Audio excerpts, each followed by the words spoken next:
नमस्कार, स्वागत है आप सभी का अपने YouTube चैनल एनसीईआरटी विथ जूही पे। जैसा कि आप सभी स्क्रीन पे देख पा रहे हैं, आज की क्लास पे हम आरआरबी ग्रुप डी की 5 फरवरी 2026 के सेकेंड शिफ्ट में आए हुए विज्ञान के प्रश्नों को इस वीडियो में देखने वाले हैं। और ये प्रश्न आपकी आगामी परीक्षा के लिए भी बहुत ही बेहतर हैं, तो प्रश्नों को जरूर देखें। और इस तरह के वीडियोस देखने के लिए आप एक बार प्लेलिस्ट को जाकर जरूर देखें। प्लेलिस्ट में आपको ये सभी वीडियो जो है कि क्रम से मिल जाएंगे, तो अपनी तैयारी बेहतर बनाने के लिए वीडियो जरूर देखें। चलिए प्रश्नों की शुरुआत करते हैं। पहला प्रश्न, कुछ पौधों में नोड्स के पास कौन सा विभज्योतक होता है? आप यहाँ पे फिगर में देख सकते हैं नोड्स क्या होते हैं। तो जहां से पत्तियां विकसित होती हैं उन्हीं को कहते हैं नोड्स। ठीक है, तो आपसे पूछा गया है कि नोड्स के पास कौन सा विभज्योतक होता है। तो आंसर है आपका अंतर्वेशी विभज्योतक, जिसे इंटरकैलरी मेरिस्टीम कहा जाता है। ठीक है, आइए इसकी व्याख्या समझते हैं। अंतर्वर्ती विभज्योतक पौधों में उन स्थानों पर पाए जाते हैं जहां वृद्धि नोड्स या पत्तियों के आधार के पास होती है। ये नोड्स के पास स्थिर रहते हैं। विशेषकर आपको देखने को मिलेगा घास में, गेहूं में और गन्ना जैसे पौधों में। इनकी सहायता से ही पौधे जो हैं वो लंबाई में वृद्धि करते हैं, विशेषकर जब शीर्ष भाग क्षतिग्रस्त हो जाता है। अगर शीर्ष विभज्योतक क्षतिग्रस्त है तो वो इनकी मदद से वो लंबाई में वृद्धि कर सकते हैं। अगला प्रश्न, निम्नलिखित में से कौन सा चरण फसल की प्रत्याशित उपज को बढ़ा सकता है? आंसर है फसल की अपेक्षित अवस्था में सिंचाई, विकल्प ए। व्याख्या देख लेते हैं। जब फसल अपनी अपेक्षित अवस्था में होती है तब पौधे को जल की अधिक आवश्यकता होती है। इस अवस्था में उचित मात्रा में सिंचाई करने से फल फूल फल फूल तथा दानों का विकास बेहतर होता है और यह प्रत्यक्ष रूप से उसकी प्रत्याशित उपज को बढ़ाने में सहायता करता है। और यदि सही समय पर सिंचाई उपलब्ध कराई जाए तो फसल की गुणवत्ता और उसकी मात्रा दोनों में ही वृद्धि होती है। ठीक है, तो अपेक्षित अवस्था में उचित सिंचाई का अर्थ है कि अधिक उपज, यानी उससे उपज बढ़ती है। अगला प्रश्न, स्वतंत्र रूप से गिरते पत्थर की गति किसका उदाहरण है? आंसर है आपका विकल्प डी, असमान गति। क्या होती है ये असमान गति? आइए व्याख्या समझते हैं। तो स्वतंत्र पतन में केवल गुरुत्वाकर्षण बल कार्य करता है। इस स्थिति में वस्तु की चाल समान नहीं रहती है बल्कि समय के साथ बदलती रहती है। जैसे कोई वस्तु ऊपर से जब गिरती है तो शुरुआत में उसकी चाल क्या है, थोड़ी कम, और नीचे आते आते उसकी गति जो है वो बहुत अधिक बढ़ जाती है। अतः स्वतंत्र रूप से गिरते पत्थर की गति असमान गति का उदाहरण है। स्वतंत्र पतन में त्वरण नियत रहता है और जो पृथ्वी पर लगभग 9.8 मीटर प्रति सेकेंड स्क्वायर होता है। अगला प्रश्न, निम्नलिखित में से कौन सा वलय श्रृंखला वाला हाइड्रोकार्बन है? आंसर है ऑप्शन सी, बेंजीन। बेंजीन क्या है, चलिए समझते हैं। बेंजीन, जिसका सूत्र होता है C6H6, यह एक वलय श्रृंखला हाइड्रोकार्बन है। इसमें 6 कार्बन परमाणु वलय के रूप में जुड़े होते हैं, जैसे कि आप यहाँ पे डायग्राम से समझ सकते हैं। और प्रत्येक कार्बन से एक एक हाइड्रोजन जुड़ा होता है। बेंजीन एक सुगंधित यौगिक है और स्थिरता के लिए इसमें डिलोक्लाइज्ड पाई इलेक्ट्रॉन वाला संयुग्मित तंत्र बनाता है। यह पेट्रोलियम, कोयला, प्राकृतिक गैस के उत्पाद में पाया जाता है। बेंजीन का उपयोग प्लास्टिक, रंग, दवाओं, विस्फोटक तथा अन्य रसायन के निर्माण में होता है। अगला प्रश्न देखते हैं, धावन सोडा का सूत्र क्या है? आंसर है विकल्प डी, Na2CO3.10H2O। ठीक है, धावन सोडा का सूत्र क्या होता है? Na2CO3.10H2O। व्याख्या है, धावन सोडा जो है यह सोडियम कार्बोनेट का जल योजित रूप है जिसमें 10 जल अणु जुड़े होते हैं। ठीक है, यहाँ पे 10 H2O है तो 10 जल के अणु जुड़े होते हैं। धावन सोडा जो है सफेद क्रिस्टलीय ठोस पदार्थ होता है और पानी में घुलनशील होता है। इसका उपयोग कपड़े धोने, कठोर जल की स्थायी कठोरता को दूर करने, कांच, साबुन तथा कागज के उद्योग में किया जाता है। ठीक है, अगला प्रश्न देखते हैं। निम्नलिखित में से कौन सा प्राकृतिक संसाधनों के विवेक सम्मत उपयोग का उदाहरण है? आंसर है विकल्प सी, वर्षा जल संचयन। ठीक है, ये क्या है? प्राकृतिक संसाधन का विवेकपूर्ण उपयोग होता है वर्षा जल संचयन, यानी वर्षा के जल को संचयित करना, संरक्षित करना। क्या होता है? प्राकृतिक संसाधनों का विवेक सम्मत उपयोग वर्तमान तथा भावी पीढ़ी दोनों के लिए लाभकारी होता है। वर्षा जल संचयन जल की बचत का एक प्रभावी तथा पर्यावरण के अनुकूल तरीका है। यह भू जल स्तर को बढ़ाने और जल के संकट को कम करने तथा जल के सतत उपयोग में सहायक होता है। अतिरिक्त जानकारी देखते हैं। प्राकृतिक संसाधनों के संरक्षण के लिए हमें 3R सिद्धांत को अपनाना चाहिए। क्या होता है 3R सिद्धांत? तो एक R का मतलब होता है रिड्यूस यानी कि कम करना, दूसरे R का मतलब है रीयूज यानी कि पुनः उपयोग करना, तथा तीसरे R का मतलब है रिसाइकल यानी कि पुनः चक्रित करना। ठीक है, तो अगले प्रश्न पे बढ़ते हैं। निम्नलिखित में से कौन सी उत्तम प्रजनन स्वास्थ्य को बनाए रखने हेतु एक मूल आवश्यकता है? आपका सही जवाब है विकल्प डी, सुरक्षित यौन व्यवहार और गर्भ निरोधक के बारे में जागरूकता। ये जो है ये उत्तम प्रजनन स्वास्थ्य को बनाए रखने की एक मूल आवश्यकता है। उत्तम प्रजनन स्वास्थ्य शारीरिक, मानसिक और सामाजिक कल्याण की स्थिति है। सुरक्षित यौन व्यवहार से यौन संचारित रोग के संक्रमण का खतरा कम होता है और गर्भ निरोधक के सही ज्ञान और उसके उपयोग से अनचाही गर्भधारण से बचाव होता है। जागरूकता से स्वस्थ निर्णय लेने की क्षमता बढ़ती है और प्रजनन स्वास्थ्य बेहतर रहता है। प्रजनन स्वास्थ्य का अर्थ है केवल रोग मुक्त होना नहीं, बल्कि संपूर्ण जीवन के सभी आयामों में स्वस्थ रहना। ठीक है, देखते हैं अगले प्रश्न को। एक सीधा चालक प्लस x दिशा में धारा वहन कर रहा है।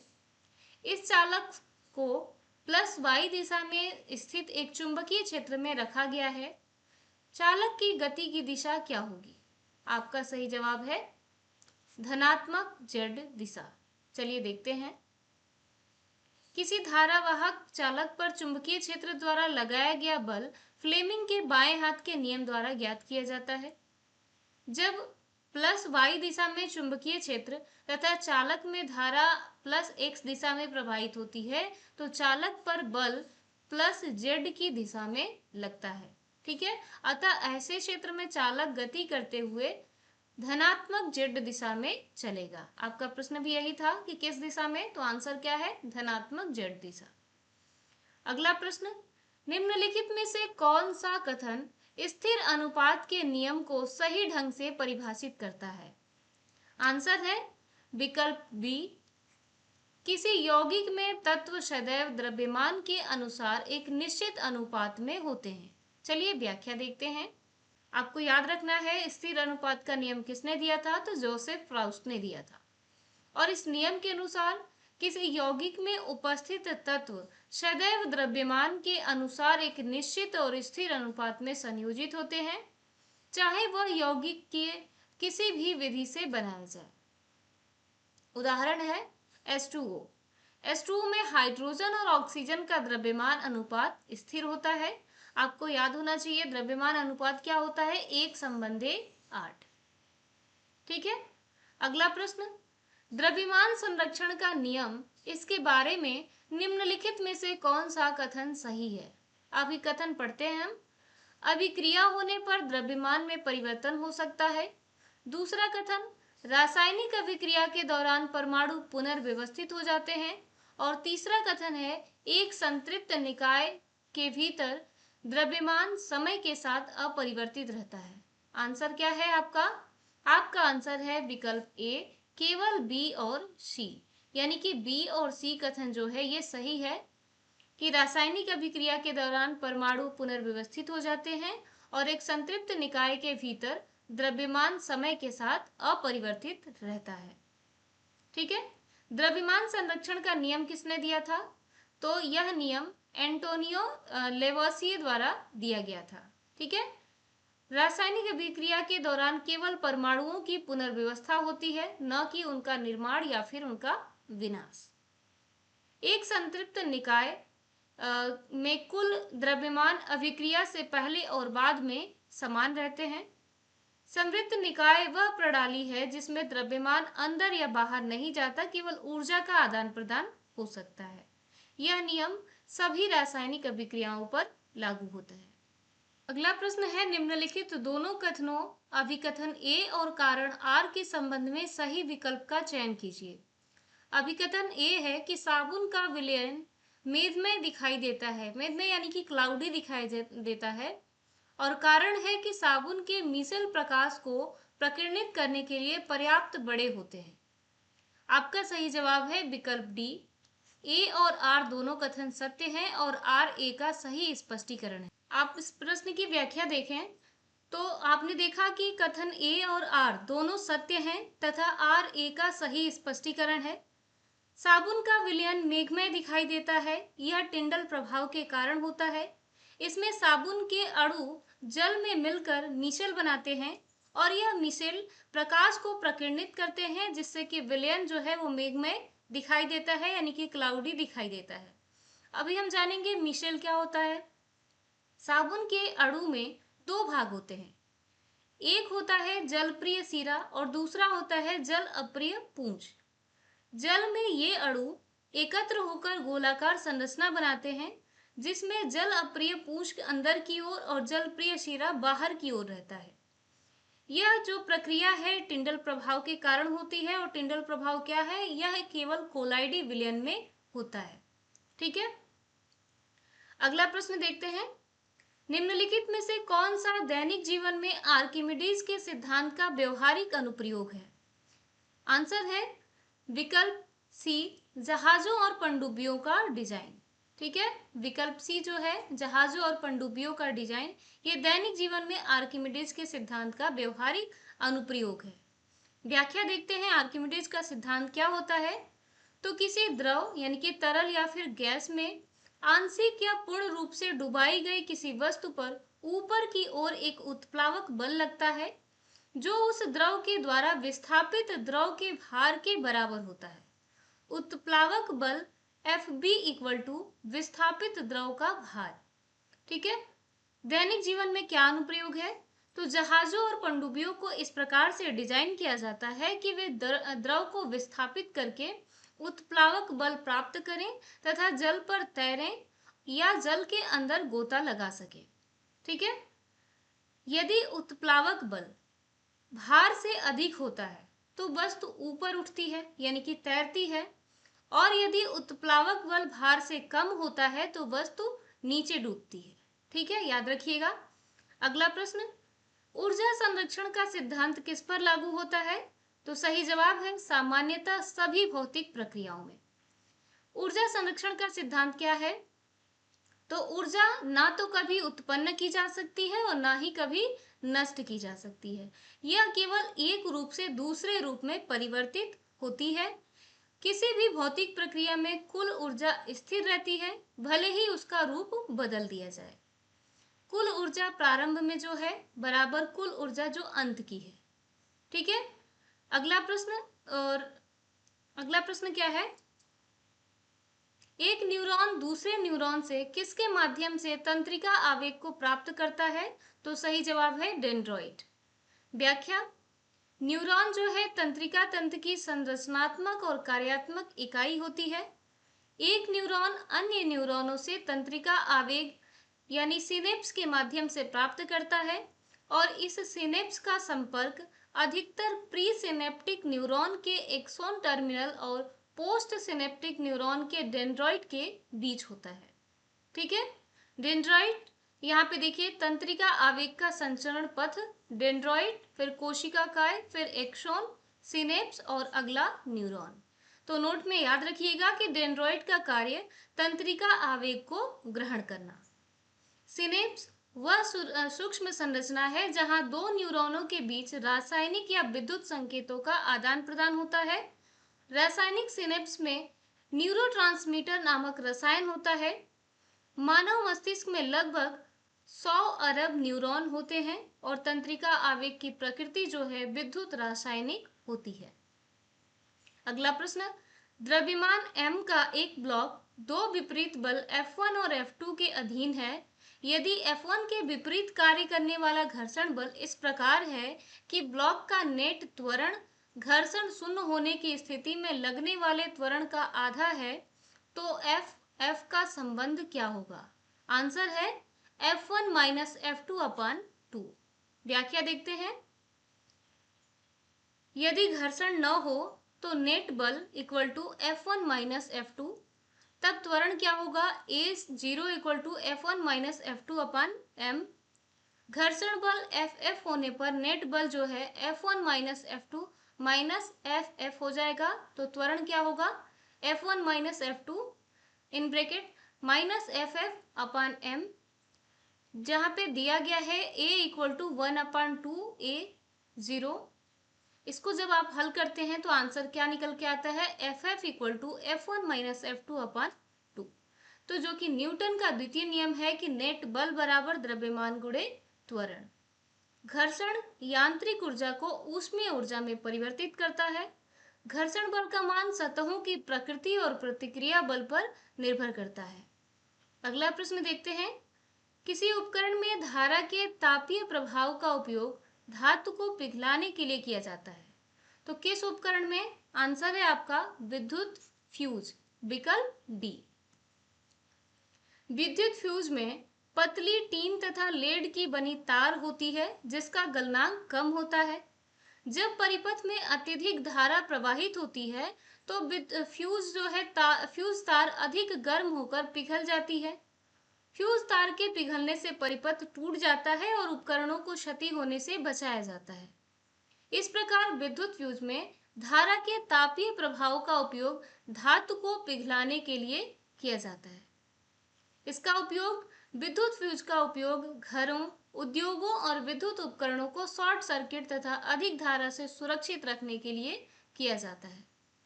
फ्यूज तार का गलनांक कम होता है, इसलिए यह अधिक धारा के कारण जल्दी गर्म होकर पिघल जाती है और परिपथ की सुरक्षा बनी रहती है। अगला प्रश्न, अभिक्रियाशीलता श्रेणी में निम्नलिखित में से कौन सी धातुएं क्रमशः सबसे अधिक अभिक्रियाशील और सबसे कम अभिक्रियाशील हैं? आंसर है पोटेशियम और सोना। पोटेशियम जो है वो सबसे अधिक क्रियाशील धातु है और सोना जो है वो सबसे कम अभिक्रियाशील है। व्याख्या देखते हैं।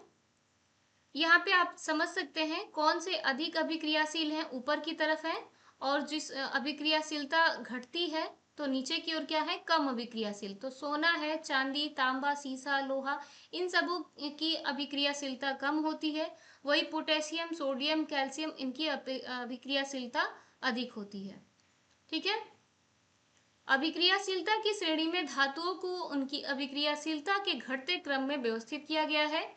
इस श्रेणी में ऊपर की धातुएं अधिक अभिक्रियाशील हैं, और जैसे कि पोटेशियम जो है कि सबसे अधिक अभिक्रियाशील धातु है जो पानी के साथ तीव्रता से अभिक्रिया करती है, और सोना जो है वो सबसे कम अभिक्रियाशील धातु है जो सामान्य परिस्थिति में लगभग अभिक्रिया नहीं करती है।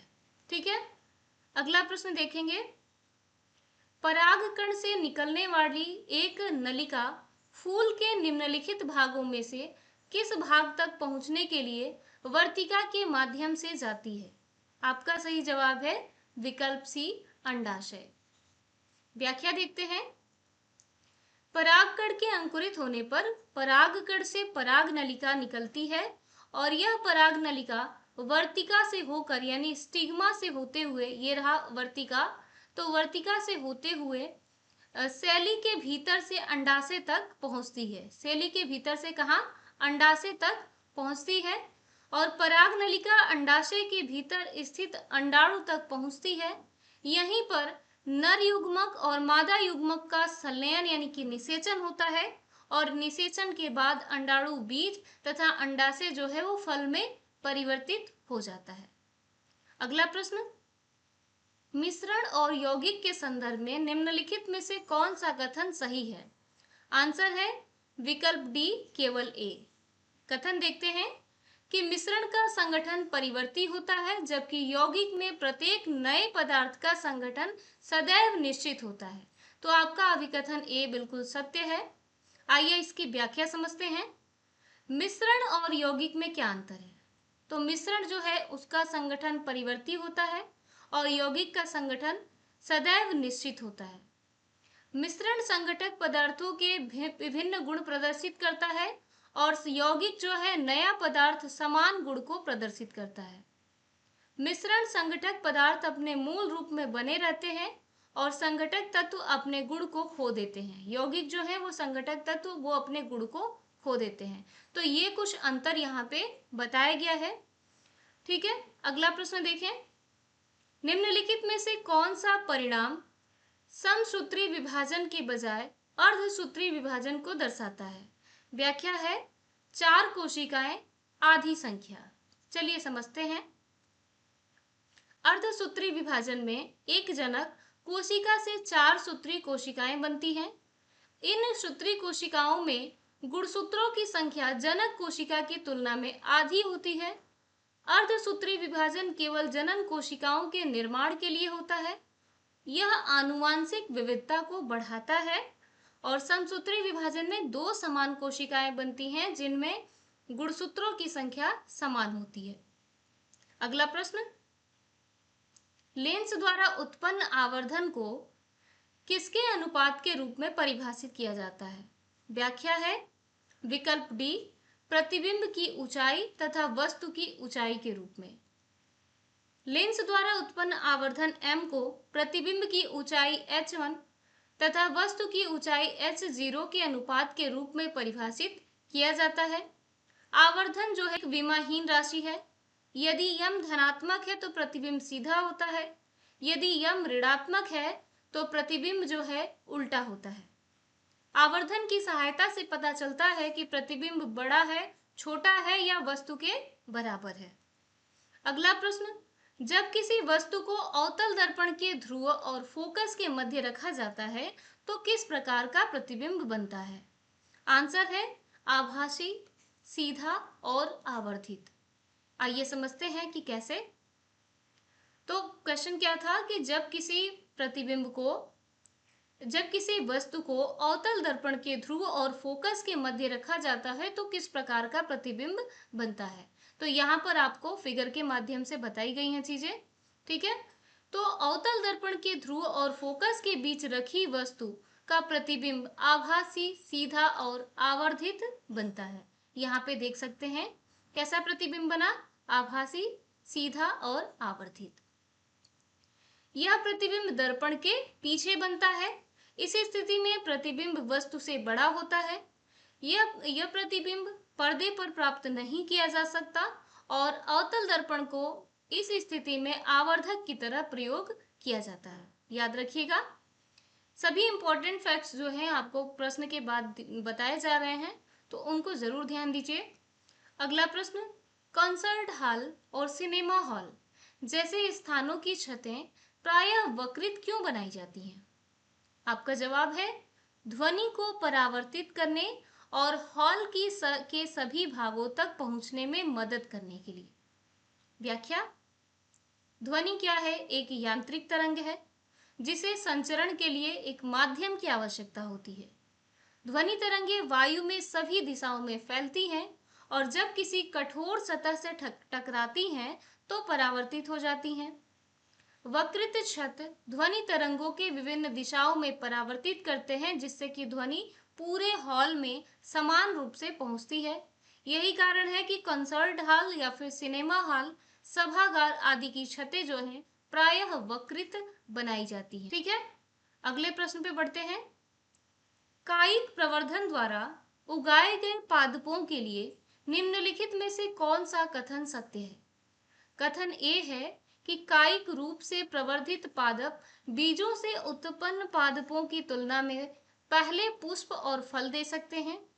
दूसरा कथन है कि कायिक रूप से प्रवर्धित पादप जनक पादप से आनुवंशिक रूप से भिन्न होते हैं। तो आपका सही जवाब है विकल्प ए। कथन ए सही है लेकिन बी गलत है। कायिक प्रवर्धन क्या होता है, जिसे वेजिटेटिव प्रोपेगेशन कहा जाता है। इसमें नया पादप जनक पादप के पौधे भागों को जैसे कि तना, जड़, पत्ती या कली से बनाया जाता है। इस विधि से उगाए गए पादप बीजों से उगाए गए पादप की तुलना में पहले फूल और फल दे सकते हैं। कायिक प्रवर्धन से बने पादप जनक पादप के समान होते हैं, अर्थात वे आनुवंशिक रूप से भिन्न नहीं होते। अगला प्रश्न, जब सिल्वर नाइट्रेट सोडियम क्लोराइड के साथ अभिक्रिया करता है तो निर्मित अवक्षेप का रंग क्या होता है? आपका सही जवाब है श्वेत। व्याख्या, सिल्वर नाइट्रेट यानी AgNO3 और सोडियम क्लोराइड NaCl की जलीय विलयन के मिश्रण से श्वेत रंग का सिल्वर क्लोराइड अवक्षेप बनता है। सिल्वर क्लोराइड यानी AgCl जल में अघुलनशील होता है। अवक्षेप बनने की यह अभिक्रिया द्विविस्थापन अभिक्रिया या फिर डबल डिस्प्लेसमेंट रिएक्शन का उदाहरण है। यह अभिक्रिया गुणात्मक विश्लेषण में क्लोराइड आयन की पहचान के लिए उपयोगी है। तो आपके सभी प्रश्न यहाँ पे कंप्लीट होते हैं। उम्मीद है वीडियो आपको अच्छा लगा होगा। यदि वीडियो अच्छा लगे तो प्लीज़ चैनल को सब्सक्राइब और वीडियो को लाइक और शेयर करना न भूलें। थैंक्स। मिलेंगे अगले वीडियो में एक नए टॉपिक के साथ।